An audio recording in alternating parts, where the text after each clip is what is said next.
एक शहर में 4 दोस्त रहते थे, अली, अमजद, समीर और सुहेल। चारों एक ही कॉलेज में पढ़ते थे, लेकिन पढ़ाई के बजाय इनकी जिंदगी बस मस्तियों और मसरूफियात में गुजर रही थी। सुबह कॉलेज जाते, क्लास के बजाय बाहर बैठकर गप्पे हाँकते, हंसी मजाक करते और शाम को घर आकर मोबाइल में गुम हो जाते। Social media, YouTube channel, online business, बस यही उनकी दुनिया बन चुकी थी। अली यूट्यूब पर वीडियोस बनाता और घंटों उनकी एडिटिंग में लगा रहता। बाकी दोस्त कोई ट्रेडिंग करता, कोई बिजनेस। सबके पास दौलत थी, शोहरत थी, लेकिन दिल में अल्लाह का खौफ नहीं था। न नमाज का शौक, न कुरान की तिलावत, न आखिरत का ख्याल। एक दिन वो चारों दोस्त मर्री की सैर पर निकले। रास्ते में अजान की आवाज आई, मगर किसी ने नमाज की फिक्र ना की।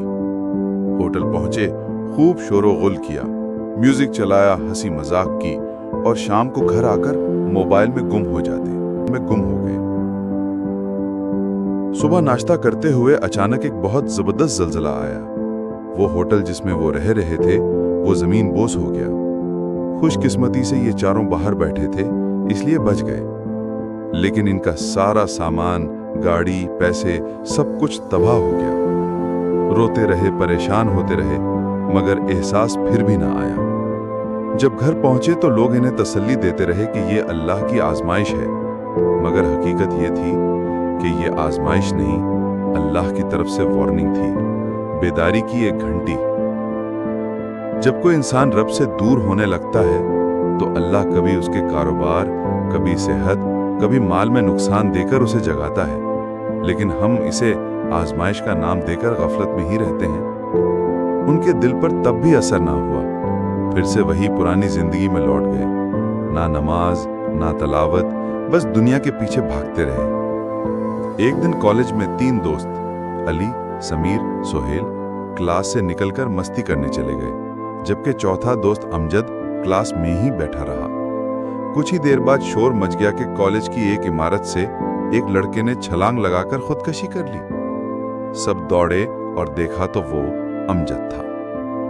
उन तीनों के कदमों तले जमीन निकल गई। उनके मोबाइल्स पर अमजद का आखिरी पैगाम मौजूद था, मुझे अपनी जिंदगी में एक लम्हे का सुकून नहीं मिला। जब सोने की कोशिश करता हूं तो डरावने ख्वाब आते हैं, किसी को बता भी नहीं सकता। अब ये दुनिया छोड़ना ही बेहतर समझा। ये पढ़कर तीनों दोस्त टूट गए। अमजद की मौत के बाद उनकी जिंदगी बेसुकून हो गई। जब तन्हा होते तो अमजद की लाश, उसका चेहरा, उसकी चीखें आंखों के सामने आती। वो दिमागी तौर पर टूट चुके थे। उनके वालिदैन उन्हें डॉक्टरों के पास ले गए, मगर कोई फायदा ना हुआ। एक दिन वो एक मौलवी साहब के पास गए। मौलवी ने पूछा, बेटा आप लोग नमाज पढ़ते हो? वो एक दूसरे की तरफ देखने लगे और कोई जवाब न दे सके। तब मौलवी ने कहा, यही वजह है कि तुम लोग आज इस हाल में हो। जब बंदा अल्लाह से दूर होने लगता है तो अल्लाह उसे छोटी छोटी तकलीफें देकर उसे वापस रब की तरफ पलटने के लिए कहता है, लेकिन हम इसे आजमाइश का नाम देकर गफलत में ही रहते हैं।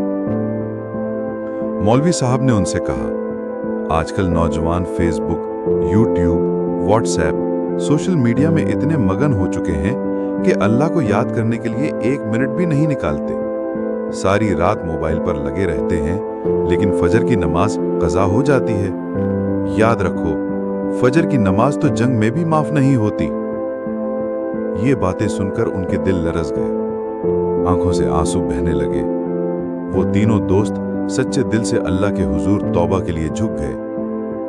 उन्होंने नमाज की पाबंदी शुरू की, कुरान पाक की तिलावत शुरू की, और हैरत की बात, उनकी जिंदगी के बिगड़े हुए तमाम काम संवरने लगे और उन्हें सुकून मिलने लगा। सबक। दोस्तों, इस कहानी से हमें यह सबक मिलता है कि आजकल हम सोशल मीडिया, ऑनलाइन कारोबार और पैसा कमाने में इतने मसरूफ हो गए हैं कि नमाज और कुरान को भूल गए हैं। आज ज्यादातर लोग फजर की नमाज तक नहीं पढ़ते, तलावत तो दूर की बात। अफसोस, जिस रब ने हमें जमीनों आसमान दिया, रिस्क दिया, जिंदगी दी, उसी के लिए हमारे पास 10 मिनट भी नहीं होते। आइए आज से ही हम सब ये अहद करें کہ آج کے بعد ہماری کوئی بھی نماز قضا نہیں ہوگی، ہم 5 وقت نماز ادا کریں گے، قرآن پاک پڑھیں گے اور اللہ کے قریب رہیں گے، کیونکہ ہمیں مرنا بھی ہے اور اللہ کو جواب بھی دینا ہے۔ شکریہ۔